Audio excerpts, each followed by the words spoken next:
አምላኬ መቅደስን እወድዋለሁ።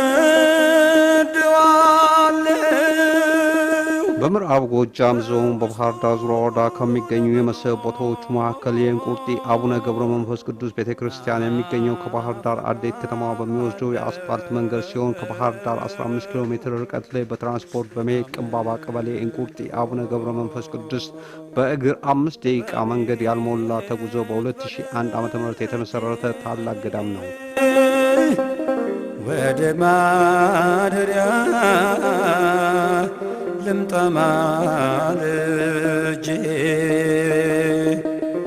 ወደ ማደሪያ ልምጣ ማልጄ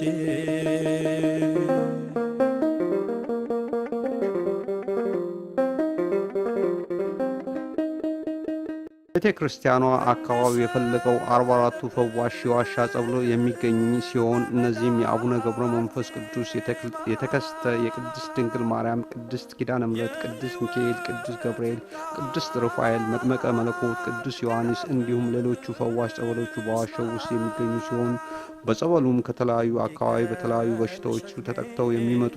ምዕመናን ተፈውሰው ወደ መጡበት አካባቢ